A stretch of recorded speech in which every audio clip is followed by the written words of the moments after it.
everyone, it's Joy, and I wanted to share with you today my makeup tutorial for Weddings 101. But first I wanted to share with you a little introduction about me.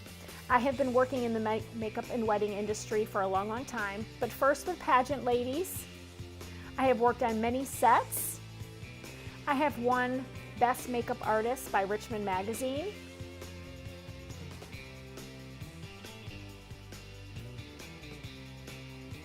I have worked on commercial sets, and I have had a lot of work over the past 15 years published in magazines,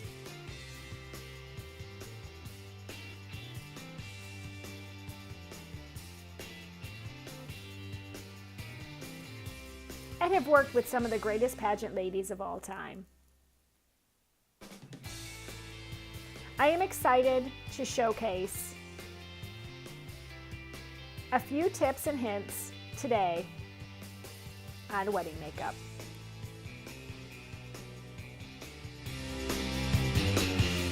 Hey guys, in this makeup tutorial video, I'm not trying to teach you how to be a different makeup artist than you are, but what I'm trying to do is teach you wedding makeup. And I think that there is something to be said for makeup artists that can do wedding makeup.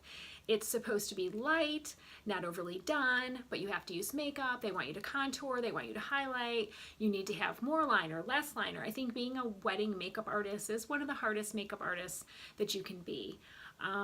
But it is the most fun, and it's really enjoyable at a wedding when you see how happy and beautiful everyone looks. And everyone will compliment your makeup because it looks like everyone's wearing no makeup, but they look fabulous.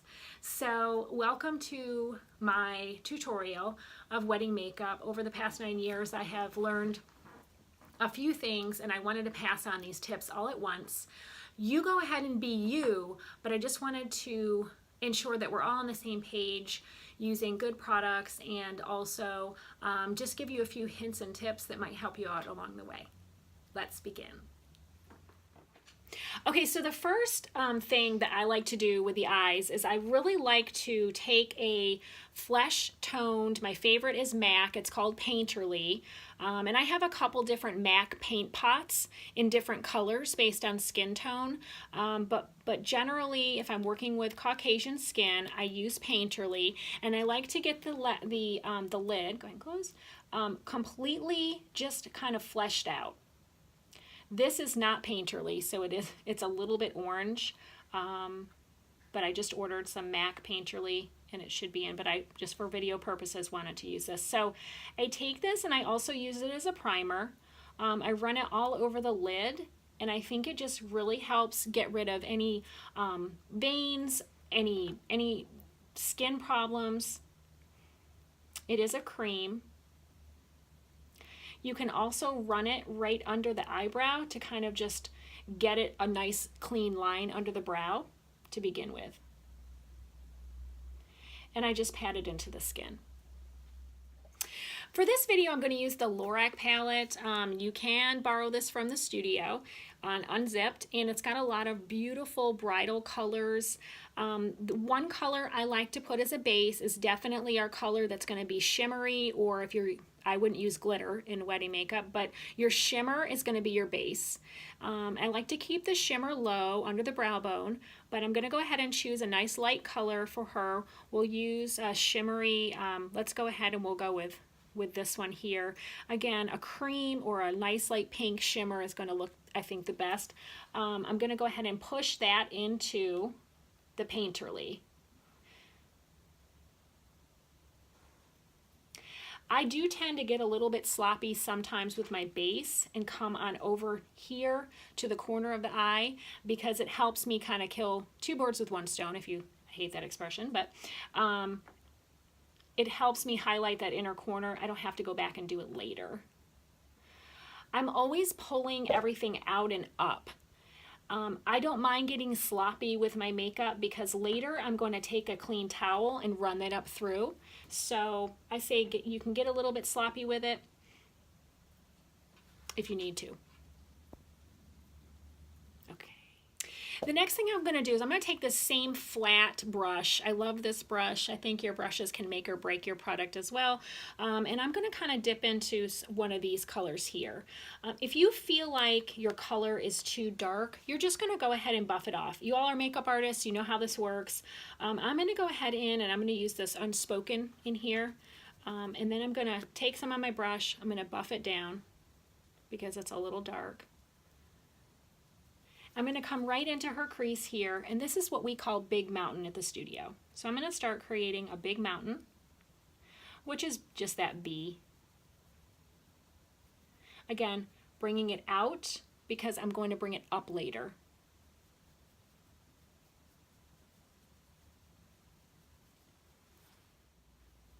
The next thing I usually go to after I put in the crease is I go right ahead and go to the eyeliner because I don't want to make the crease any darker for my bride or my bridesmaid yet, because once I add the liner and the mascara, it might be more than she really likes. So in the effort to keep things simple, I put in your V, which is your big mountain, and then I go right to the liner. Now, my client today does have on mascara. I do encourage the girls, if they come, hey, keep your mascara on because I can add on over the top of it. But so when I'm choosing a liner, I'm picking from a couple different liners based on my client. If my client is pretty youthful in her 20s and 30s, I'll ask her what kind of liner she likes to use. She might tell me she likes to use a liquid liner or a pencil. My favorite thing to use at weddings is MAC. I use Black Tracks and I use Dip Down. Pretty much Dip Down is brown and the Black Tracks is black. I use Dip Down most of the time, and then I can go over it with Black Tracks if they want something darker, but we're going to talk about that in a few minutes. If I'm working with a mom or an aunt or a grandmother, I usually choose a pencil. It's a little bit lighter and it's easy to smudge out, and it doesn't create such a harsh line. If I'm working with somebody that really loves makeup and they want a liquid liner, I would suggest carrying a liquid liner, but in that case I usually try to go back to my paint pots first just because I'm not real good with a liquid liner. That's something I need a little more practice on, but I find that you can get away with this pretty good, and if you do have a liquid liner, you can even go back over the top of it with this or use the two together. So I recommend getting a MAC 210, a MAC 210. This will help you get the liner the cleanest and thinnest. If you try to use anything thicker, the line will just be too thick. You want to build your thickness. Let me give that to you for a second. Okay, go ahead and close. I tend to pull the client's eye out just a little bit to create a nice clean line. If you do not pull their eye out, it's going to kind of ruffle on you. So pull their eye out. I start over here at the corner and I just start trying to get it as close to underneath the lashes as I can. So right now that's a super thin line. I kind of put it right on the eyelashes, if you will, and right up under the eyelashes. So I start there. Obviously, I think that's a little bit too light for her, but you could leave that and then do the next step, which is Little Mountain. But I'm going to show you that in a second. I'm going to make this a little bit stronger. I'm going to come out and I'm going to take it to the corner and bring it again up. Remember, we're always working up and out. I'm going to bring it up just a little bit. I'm going to make this line just a little bit thicker, and it almost fades away to nothing to the inside. Now the key to liner, there's a couple different things. The key to making somebody look like their eyes are coming out and lifted is the way you put on the liner. If I were to put the liner on thicker in the center, come all around here, make it the same thickness, and come around here to make the same thickness, you're going to draw people's attention to the center of the eye, which really isn't what we're trying to do. We want to go ahead and have a lifting outward look, which then you would have to do, you'd have to take your liner, make it as thin as possible here, tiny bit thicker, and then make it a little thicker toward the edge. Of course, all of this line is buildable if my client wanted a little more wing or a little more thickness here, but I've set up the beginning part just by taking and running a little bit under the lash line and then building my thickness as I need it. Just be careful not to get it too thick in the center because then it rounds out her eye and doesn't kind of bring it up. Now, many people don't know that there's eyelash curler that's this size, and then there's an eyelash curler that's this size. I got this one from MAC many years ago, but you can go on Amazon and get yourself a small $12 eyelash curler. It's about a quarter of the size, as you can see, of the big one. I feel like the big one is just almost too big sometimes and gives you less control than the small one. A lot of times, again, we're trying to lift the lashes at the corners. Most people's eyelashes are already pretty good in the center, but it's the corner that we need to lift. Again, lifting out and up is always what we're trying to accomplish with every single client. Most people don't want that, again, rounded look in the center. It kind of makes them droop here, which brings their whole face down. So I think that's super important to understand. We're trying to lift the corners. In order to do that, you almost need to have this little gadget here. So I'm going to have you open just a little bit, look down. So I'm going to lift up her lashes, put them in my little contraption, and I'm going to squeeze and count to 3. You doing okay? Mm-hmm. Good. And that really nicely lifts her up at the corner without a ton of effort, and it's not a huge contraption on her eye. We're going to do it again. I like to do it a couple times. And then I am going to come across just a little, pop her up a little bit more. I think it's super important to get that nice lift for your client before you do anything else. I do use my thumb to kind of push them up and lift them as well. And now we're going to go to mascara. So in wedding makeup, we only carry waterproof mascara. And I don't recommend that you go to Ulta and buy the most expensive mascara that you can find. I think that there are several wonderful drugstore options that are waterproof, such as Carbon Black by L'Oreal. There is another one that has a little wings on it. I can't think of it right now. But any type of drugstore mascara, the thing is you're going to go through it pretty fast. And people really aren't looking at your mascara to, win awards. So as long as it's a waterproof mascara, I think that you're probably good to go. And you're going to go ahead and look down. Again, I pull up a little bit. I'm going to jimmy this a little. Again, I'm not trying to teach you guys so much how to get through the makeup, but rather just these little ideas. I'll let you blink. Good. Okay, and good. So then I will ask my client, would you like to have more mascara on? And she might say yes or no. I'll ask her if she would like me to continue to apply it or if she would like to put on some herself. Often my teens and my younger ladies like a lot of mascara, so I kind of let them go to town. But I always tell them, do not put mascara on your bottom lashes, no matter what they do, whether they take off with my mascara, no matter what they do. I don't want them to put mascara on their bottom lashes yet, because let me tell you, it will get all muddied up under there before you're even done. So that would be it. So if she wanted to take the mascara, put a little bit more on, that would be fine. And then I go to my individual lashes. It's really, really important to get a coat or two of mascara on the lashes before you go to the individual falsies or the strips, because tinting the lashes black underneath is going to bring more center to the color of the eye. The darker we can get around the eye, the more the color is going to pop in the eye. Okay, so I highly, highly recommend the Duo Dark Toned glue. Now, I realize that this also comes in white, which is the most popular. I do realize that. And you're going to tell me that the white dries clear, and I realize that too. However, the clear is shiny. You guys, the clear is shiny. So what I'm saying to you is, in photography, in the pictures, I can see it shining onto the eyelashes, which is bad. So I say just use the black glue. The mascara is black and the liner is brown, so it's going to blend in very well. So today we're just going to put on a couple individual lashes. I'm not putting on a ton of glue. A very little bit of glue is all you need. It is attached to the lash line of the lashes. The lash line. So not the skin, but the lash hairs themselves. And it does take a few minutes to get these in. So I'm just going to do maybe 4. So I start with spacing them a little bit apart, and then what I do is go back in and fill in my little spaces. You're going to find that some people want a full set of these, and you're going to find that some people really just want to highlight the edges of their eyes that we've lifted. And did you know that you can also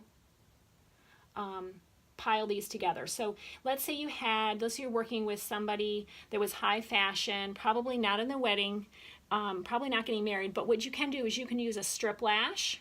You can use then these over the top of that, and then you can even use another strip lash, and that's actually what they do on the red carpet. So don't be afraid if you have somebody that loves lashes and they want very minimal makeup, don't be afraid to try to put a natural looking strip followed by some of these over the corners, and even some more lashes if they need it. Don't be afraid to pile your lashes on, because it can create a very dramatic eye with very little makeup. So once you've finished with your individual lashes, you're going to want to show your client a mirror and let them determine whether they see any holes. Because at that point, if they see holes, you just might have to go and drop a few more in. I always let my clients see, again, always lifting at the corners. If you have to go back in with your small mini lash curler, which you may, be very, very careful, because the false lashes will curl faster than her regular lash, and you'll get this kind of kinked up looking false lash, and you probably would have to replace it. So just be really careful to leave it on there just momentarily. So let me just show you. Go ahead and listen. Yeah. I'm just going to grab these false lashes with her own lashes if you decide to recurl. And I just pop it just one time, and I'm really careful because, again, they will kink on you really quickly. But she's got a nice lift here. Oftentimes I don't try to go back in with the lash curler just because I don't want to mess up the lashes too much. At this point, I determine with my client how they feel like they look based on the look right now. With the big mountain and the lashes, the mascara, and the small liner I put down there, sometimes that's enough, and we can definitely stop there and continue on. But there's one last thing I always do to every single client, even if she tells me that that's dark enough, it looks wonderful. I always come back in with a different color to accentuate the line. And this is really where the trick to wedding makeup comes in, that looks completely beautiful. And I think this is a really important step that you must do. So you can see there's some other dark colors in my palette. I'm very notorious for pulling out other palettes. I like to use a variety of different colors. I'll mix colors from different palettes, but if we just had to use this palette, I would go ahead and go to the Untamed. And here's what we're going to do. You can buy this brush, which is a very small bullet brush at Sally's Beauty Supply. It's by Face Secrets. I cannot find this brush anywhere else. Again, you might be able to find it in a little larger version, but a very small version is what you need. I don't love the bristles on here. They used to have a different one because they're a little bit dense, but it does the job. So I'm going to dip into that Untamed, and it is dark. And then I'm going to brush it off on my hand. Okay? The next thing I'm going to do is I'm going to go over that liner. So I did a pretty good job of getting that line really nice and straight. That's because of that brush. But if I didn't get it so straight, I've seen a lot of times in photography that line gets a little bit jagged. And so what I like to do with every single client is I will take that buffer color that we just used, and I buff over the top of that line. This creates a shadow. I can 100% tell you that everybody loves this step. This is what I call Little Mountain. So what happens is, after I buff through here, I take a little bit of that accent color with the same brush and I run it right deep into the crease.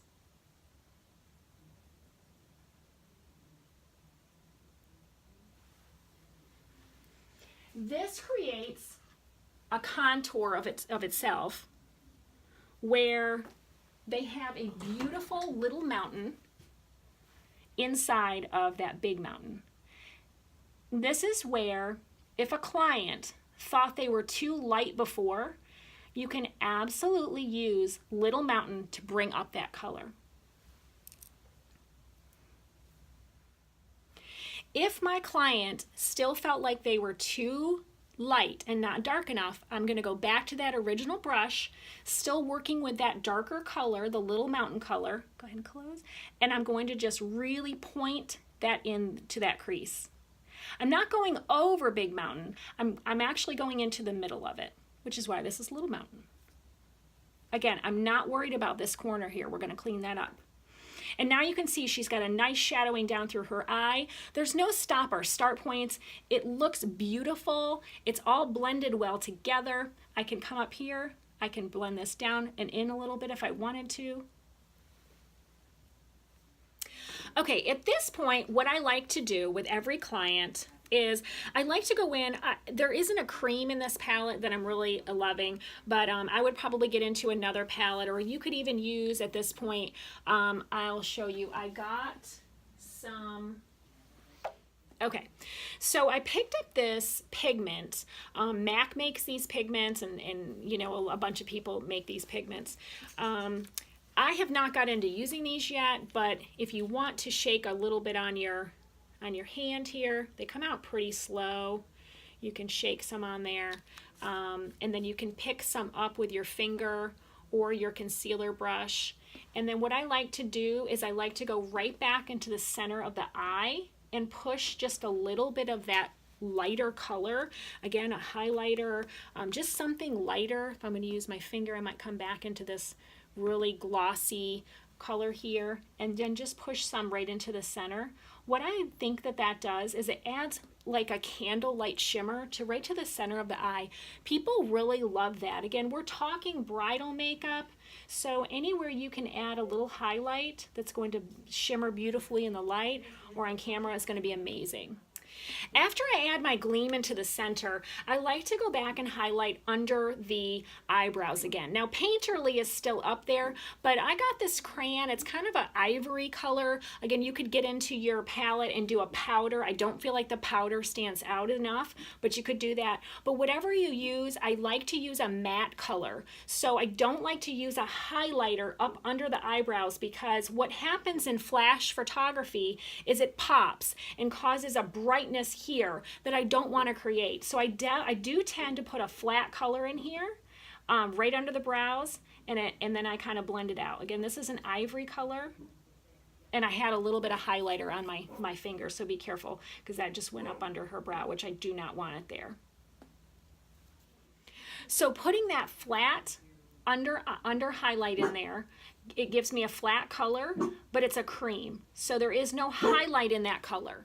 Okay, now that we've completed under the brow and up here, you might have think I've forgotten about the lower part of the eye.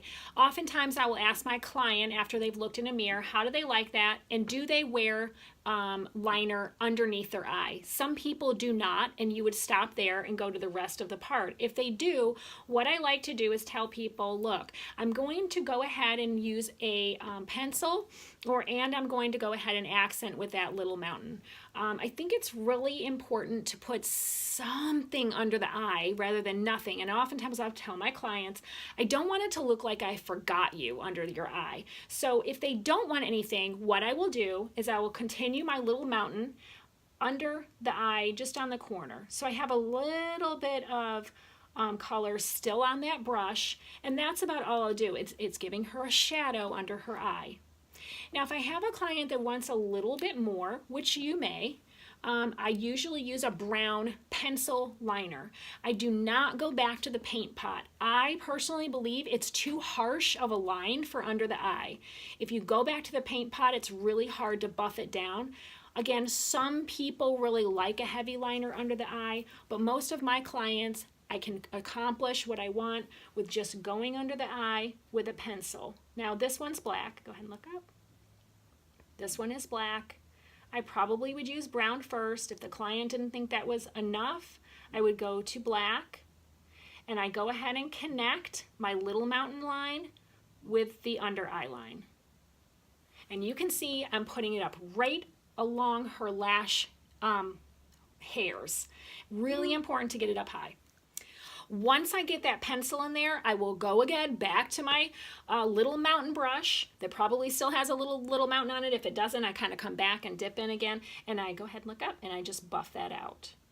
I don't want any stop and starts. I don't want anything to be harsh. I want everything to buff and flow.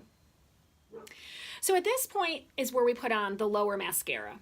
And I will take a angled brush, some type of liquid brush. A fan brush really works well. It's got to be kind of small. I couldn't find my small fan brush. I notoriously used to use this one sometimes if I couldn't find my fan brush. I take the mascara and I wipe it onto the brush. Okay? Then I go ahead and I paint the lower lash line. What this does is it keeps the mascara from hitting the flesh underneath, and it keeps it from getting mottled up and looking terrible. Now, I will be honest, some people love to put their mascara under there, and they like it that the mascara gives them more coverage under there, more shadow. I've run into teens that way. They really like to put a lot of mascara under there, and it almost creates its own liner. I think that's probably why they like it. But for the most part, this is how I do it. I then ask the client, do they like it? If that's enough mascara, then I'm done with the mascara. If they want more, either I apply more or I let them apply more underneath. Sometimes you have to do a little cleanup when they're done, but for the most part, I like to do the under eye, or it gets too nicked up under there. The client hits their under their eye with it, and it just gets looking nicked up and bad. Okay, here comes the lift. So after all is said and done, I've got a little bit of fallout here. I'm gonna go ahead and lift this eye, and we're gonna come back in, and then we're gonna do our foundation. So I always carry a wet wipe or something like that. So I'm gonna go ahead and clean up under her eye. This is where I'm going to take, I'm gonna lift her eye just a little bit, and I'm gonna wipe up, and I'm gonna create this beautiful crease here. Sometimes I'll even grab into the little bit of little mountain that I put in there, and I will pull that up with me, and that kind of creates a lift. This is one of the tricks that you can do that everybody loves. Everyone wants to look like their eyes are lifted. And I will go around the rest of her face and clean up. I don't do brows until last because I feel like if they get a little bit of foundation on them, I can just go back over it. So here's where I kind of clean up the face, make sure I've got all my fallout, and we're going to come back in with concealer. Okay, so once you've gone through and you've cleaned up the face, obviously you would clean up both sides. I'm just doing one side today. I will take and just buff that hard line out with my finger just a little bit. It looks so good on people that I really oftentimes just try to leave it. The next thing I'm going to do is I'm going to use a little bit of skin prep. This is by Sonia Rosselli. It's a water balm. I think doing some type of skin treatment is always wonderful for a client. And I'm just going to go ahead and kind of put this around here. If she had dry patches, this is wonderful to use before you put on the airbrush. The airbrush is going to stick to any dry patches that she has. So if you can get her skin overall looking good and pretty moist to start with without it being oily, that's the main thing. You don't want it to be oily. This is water-based. It does dry. You don't want to put anything on the skin as a primer that has a silicone in it. I've just been up to Ulta, and they have a lot of spray primers now that have no silicone or oil in it, and that's what you're going to want to use because the airbrush is not going to stick to the skin if you have any silicones or oils. Okay, that's one thing you can do. The next thing you could do, or if you'd rather do this, is they have different primers. This is great, this hangover, because it's silicone free, which my airbrush is water-based, so I don't want to put a silicone-based primer under it. It's alcohol-free and oil-free. It also smells a little coconutty, so it's kind of a little skin treatment. So I could go ahead and put that on if I wanted to. When you're spraying, I would just really be careful. Tell your client you're going to spray, close their eyes, and just a little spray. And let that dry. This one does act as a primer, but here's the thing, guys. It does act as a primer, but it's not going to help with pore reduction. If you have somebody in your chair that has very large pores, you might have to use another product to kind of fill those pores first. You know, you can get that at Ulta. There's a lot of different primers out there. So consider your client's skin when you're picking your choices. She might need a pore filler.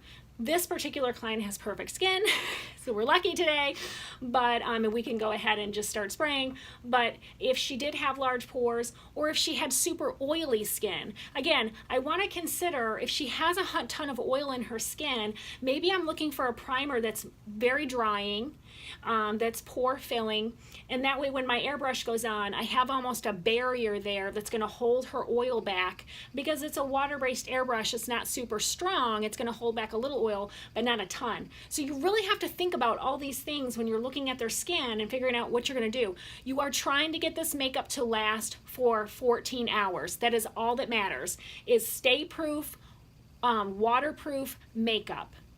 Okay, so the next thing we're going to do is use a concealer. And again, I'm picking a water-based concealer, or at least mostly water-based. Anything you put under your airbrush, you're going to want it to be water-based if you're using our airbrush machine. Again, if you're using a different airbrush, just check your airbrush and make sure. If you're using Temp 2, that is silicone-based. And they may not play together well if you're using a water-based stuff and you're trying to put on a silicone-based airbrush. So just check. So we're going to go ahead and kind of come up under the eye here. I'm using a brush. Filling over to the nose. I'm leaving that little glossy area open that I put in there. Again, as an artist, you're kind of, this is my canvas. I'm painting where I want it to be. Now, what I'm noticing is this concealer is actually too dark for her, but I already noticed that when I took it out of the tube. It's a little too dark for her skin. I probably would need a light, so I would probably have to switch if I don't have another Tarte. I don't have a lighter one. This is light medium. So we were just talking, you don't need a ton of concealer. Now, some people need more than others. That is true. This particular Tarte Shape Tape, what I have seen with this is it's quick dry. It's not super oily, which I really like. You do not want a primer under the eye that's going to do a lot of moving around and that's got a lot of oil in it. You want it to stick to the skin. Again, anything with too much oil is going to be slipping later, is going to produce, in the T-zones. Anything with a lot of oils in it is going to not last as long. It's going to start not wearing well after several hours. So when you're picking things, test it on yourself. See what's happening with it. This has a nice dry down. It's almost just, it's dry. If I were to go into that with anything else or with any type of foundation, it's not going to be moving around on me. So I'm adding a couple drops to my airbrush, and I'm going to do an airbrush tutorial separately so you can watch that. I've chosen my color. And the next thing I'm going to do is go ahead, have her close, and I'm going to start spraying. Now, when you're spraying your airbrush, it's really important that you're going in small sections, letting the makeup dry.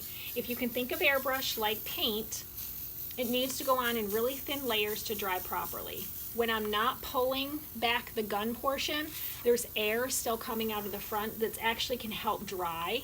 So sometimes I'll even stop for a second if I feel like I've gotten too much in one spot and try to dry it out a little bit.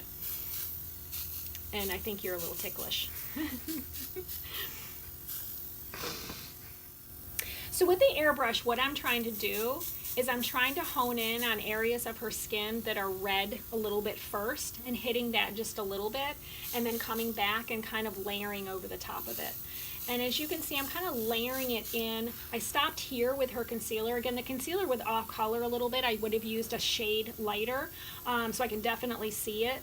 And so what I'm doing is I'm taking the airbrush and I'm layering it around this concealer. I'm not coming up over her eye. So I'm layering it in, making the concealer kind of blend in with the rest of her skin, and it's looking pretty good. Kind of coming back around any red areas, through the nose. Obviously, I would do the other side. Don't forget underneath the nose. And I'm always going to let my client go ahead and look at this in a mirror near a window. Now, I can already tell you as a makeup artist that this color that we've chosen is too dark compared to her neck. So what I would have done is done one pass, and I would have noticed that. And so what I would have done is I would have dumped out the cup, sprayed it out, and put in a vanilla color, something lighter, and gone over the top of that. That should bring it lighter in color. If that didn't happen, ultimately, if you have a poor mismatch, there is nothing else to do than start over. You would have to go back through her concealer, over her face, try not to hit your eye area, and start over again. Don't try to make it work. Don't try to, sometimes it's just not going to work. You have to go back. I can tell you I've been at weddings where I've had to try 4 different times because some of the venues have poor lighting. So I can definitely say that we would probably need to start over almost. I can try to use a really light powder, not a translucent powder, but a pressed powder that had a colored pressed powder that's like white or very, very light, and try to bring her color tone back to more of a cream, but it's really hard to go in that direction. It's a little easier to go darker than it is lighter. Okay, now that we've done her airbrush, I'm going to powder. Again, I like to use the pressed blotting powders. They're stronger than a translucent or loose powder. I do want to give this airbrush some definite wear throughout the day. So I would have probably chosen a little bit of a lighter color, but just for time's sake, this is what I had. I'm gonna kind of press this into the airbrush. If you would say press into the airbrush. The airbrush is dry. It's not like a regular foundation where you can press into it. So I'm basically just going over the top of it. Again, I like to use colored pressed powder because either I can adjust the skin tones just a little bit. If she felt like she was too creamy white, I could go in with this a little bit darker without really making her look too much darker, but it would give her some color. And I kind of put that all over the face. Again, the more you're using this, the more colored it's depositing, so you kind of have to be careful with these, but they can be your best friend, and also it's kind of another backup barrier to make this last all day. Okay, so now with my blush, I prefer to use a matte blush, something without sparkle, because as a makeup artist, I like to personally control where I'm putting my light and dark makeup. I think that's when you become a master makeup artist. You understand that the camera sees light and dark. So everything I put in her eyes, I put in there purposefully. I don't use any type of highlight in that big or little mountain. I want it to be a flat matte color. I do want her base to have shimmer. So I'm putting in beautiful highlights where I personally want them. So I don't want the makeup to dictate that for me. So you see my palette of MAC makeups is pretty much all flat blush colors, because if I'm going to add highlight, I'm going to go back in with the color highlighter that I want to use, and if I'm going to contour, I'm going to go in with a flat matte contour and do that separately. So I like to mix my blush colors a lot. I find too with blue eyes, if you put a little bit of pink in there, that really looks nice. I think that too, you can make the eyes pop a little bit with what blush colors you use. If I'm using a purple undertone, that might pop green eyes. If I'm using a pink or an icy pink, that might pop blue eyes. So think about that. It's not all in your eye color, it's also in your blush color to get those eyes to pop. I don't like it to come too far down. It should just go up. You should always be pushing up. Apple of the cheek just a little bit, and then up, and then blending. Most people don't like a lot of blush. So now my client has told me that she really likes highlight, and I don't think there's anything wrong with highlight and contour. I think that today's woman really loves to highlight and contour. I think as a makeup artist, you just have to understand what highlight and contour does.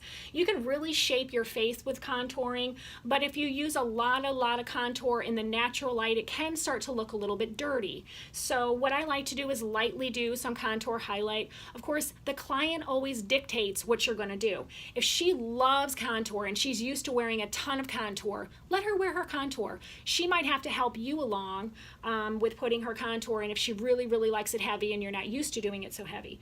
But right now I'm going to pick up some of this nice kind of bright highlight, and I'm just going to put it on the cheekbone. Now you can highlight in a lot of different places. You can do the cheekbones, and then I kind of will buff it in with my finger. I can also use my finger, go ahead and turn front, and I can put a little bit down her nose if I want to, a little on the bow of her lip if I want to. I tend to use my fingers for that stuff because I don't want it to get crazy. This brush is pretty big. I don't want it all over her mouth. I just want it in certain little spots that I have put this little highlight so that as the day wears on, and the day turns into night, her candle light, the lights from the overhead barn or anything where she's going to be at are going to pick up on this highlight. You're designing this makeup, and I always remind my clients, I'm designing this makeup to go with a formal dress. I'm designing this makeup to go with your bridesmaid gowns for later this evening. A lot of times your clients are in street clothes, and they may feel like they have too much makeup on, but honestly, they're going to a formal event, and I have to sometimes remind them of that. That doesn't mean that I want them to look like a drag queen, but I do oftentimes have to remind them. A lot of times if you're getting your bridal party ready in the evening or in the morning, early morning hours, you're gonna find your clients like a little bit less makeup. But then around lunchtime, they're gonna start coming back to you and saying, hey, this was too light, can you add? I do find that a lot because in the morning, people are not used to having that much makeup on. They're kind of used to office or day makeup, almost nothing. And then as the day wears on and they start to get dressed, they want you to add makeup. So don't be surprised if you're adding makeup to your bridesmaids, if you're getting them ready really early. You might be having to contour and do some more Little Mountain stuff later. Remember, Little Mountain is going to bring up the intensity of that eye without you having to go back in and redo everything.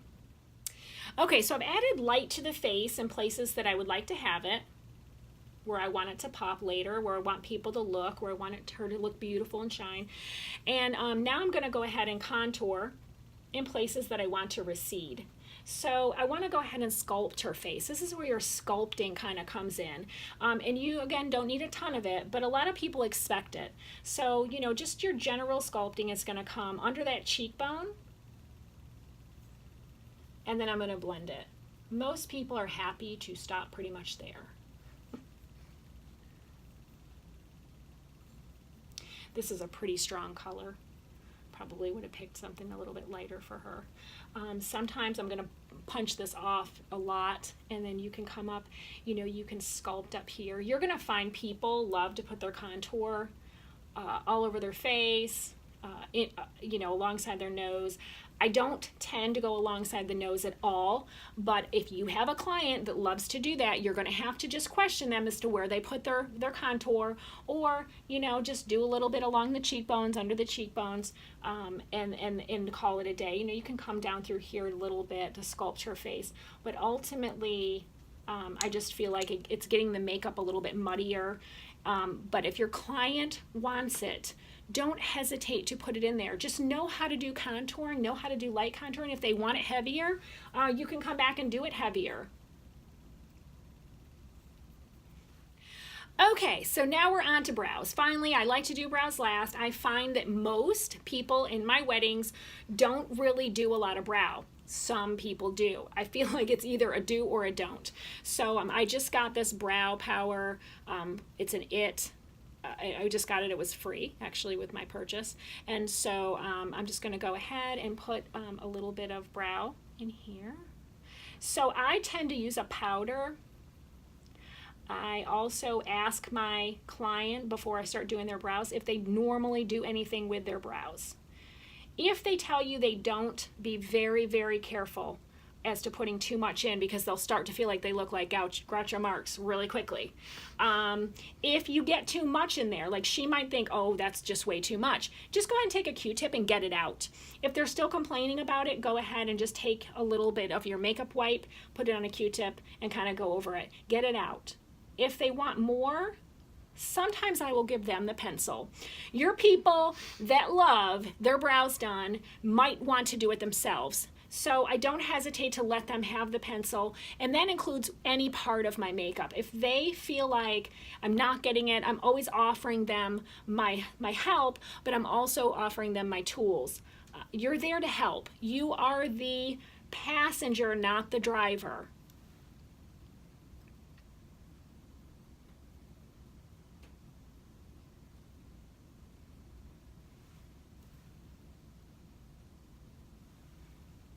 Okay, so I'm going to go back to this hangover again, just because it's a 3-in-1. I can use it after, so it's kind of like an after the party where you're, you know, or the all-nighter spray. So I'm just going to give her another spray. This stuff comes out really fast, and I can see it even wet her here. So you got to be really careful, really hold these sprays away, because again, you're using a water-based foundation. So if you start to break up that foundation with spray or water, it may not have a good outcome. So you just want to be careful.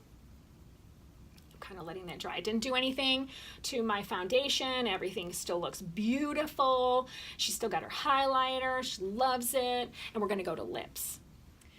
So lastly, we have lips. So as a courtesy, if I were to get to here and it was 11 o'clock in the morning and I had a time of everyone being ready at 2, I would not put lips on her right now. What I do is tell my clients, go eat, have lunch, eat, drink, have a good time. I'm going to get the whole bridal party at the end. At the end of the day, I have everyone line up. I pick a color, you know, a neutral color, and I go ahead and put lips on everyone at the same time. You know, you can also sell lip gloss. So if you have a color somebody wants to buy or somebody wants to buy and share, you might be able to use that at the end as well. But I definitely wait till the end to do everyone. Otherwise, you're just going to, you know, keep applying lips all day long. Go ahead and open just slightly. I don't use a lip liner. That's just a personal preference.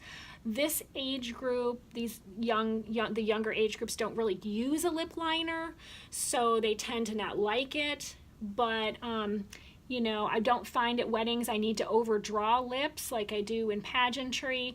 They want their lips overdrawn. Most people just want their lips to look normal. Most people will fight you on even getting lipstick on or lip gloss. Go ahead and blot. But for the most part, just putting on a natural lip of a nude or a pink, herring pinks and nudes will work just fine. Lastly, I wanted to just show you maybe a little spot correcting. So if she turns this way, you'll see, and I know we did not work on this side, but maybe she has a little blemish that the airbrush didn't cover. So what you can do is take a little bit of your airbrush with a little brush and see if you can just put something on there. If that doesn't work, I would go back to your concealer. You might have to have one of those concealer palettes that has a bunch of different colors in it, and just kind of create, just kind of come back in with your brush and just pop a little concealer over the top of that. Sometimes I feel like I need to respray a few areas, and that's okay too. And you can see this as you go, and your client will let you know. Always carry a mirror. What you never want to do is show your client just the finished product.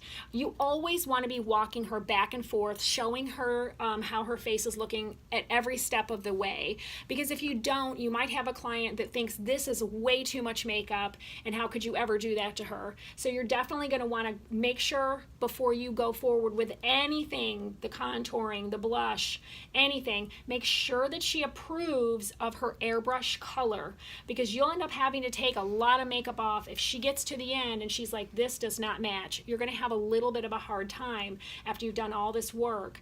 You only have about 30 to 35 minutes for makeup, so you have to do all this pretty quick. Making sure that the client seeing every part of this being put together will save you in the end, and she will love you in the end forever.